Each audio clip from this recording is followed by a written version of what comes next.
Hi friends, welcome back to my channel cooking with my అమ్మ. ఈరోజు మనం tomato rice చేయబోతున్నాం. It's easy, fast, tasty and మినిట్స్లో అయిపోతుంది. టొమాటో రైస్కి కావాల్సిన ఇంగ్రీడియంట్స్ 3 మీడియం సైజ్ టొమాటోస్ ఇలా సన్నగా తరిగి పెట్టుకోవాలి.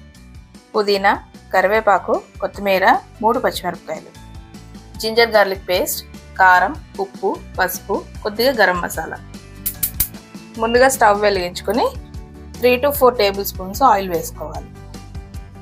ఆయిల్ వేడయ్యాక పుదీనా, కొత్తిమీర, పచ్చిమిర్చి, కరివేపాకు వేసుకోవాలి. పచ్చిమిర్చి ఇవన్నీ వేగిపోయాక ముందు అల్లం వెల్లుల్లి మాత్రం వేసుకొని వేయించుకోవాలి. అల్లం వెల్లుల్లి పేస్ట్ కూడా బాగా వేగాక టమాటా ముక్కలు వేసుకొని మగ్గబెట్టుకోవాలి. ఈ టమాటా ముక్కల్లో పసుపు ఇంకా ఉప్పు మాత్రమే వేసుకొని బాగా కలుపుకొని మూత పెట్టుకోవాలి. ఈ టమాటా ముక్కల్ని 3 to 5 minutes మగ్గబెట్టుకోవాలి. టమాటా ముక్కలు సాఫ్ట్ అయ్యలేదు చూసుకుందాము. బాగా సాఫ్ట్ అయ్యాయి. ఇలా ఇంకా బాగా మిక్స్ చేసేసుకొని ఇప్పుడు దీంట్లో గరం మసాలా ఇంకా కారం యాడ్ చేసేసుకుందాం.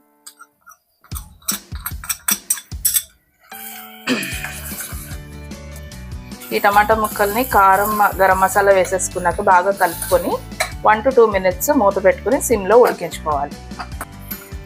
ఈ టొమాటో బాగా మగ్గిపోయింది. ఇప్పుడు దాంట్లో మనం రైస్ వేసేసుకుని బాగా మిక్స్ చేసేసుకుంటే టొమాటో రైస్ రెడీ.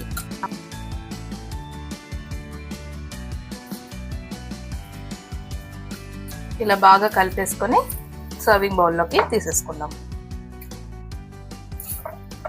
చూసారు కదా, ఈజీ, టేస్టీ అండ్ మినిట్స్లో అయిపోయే టొమాటో రైస్. మీరు కూడా ఈ టొమాటో రైస్ని ట్రై చేసి కామెంట్ సెక్షన్లో ఎలా ఉందో పిన్ చేయండి. ఈ వీడియో మీకు నచ్చితే లైక్, షేర్ అండ్ సబ్స్క్రైబ్.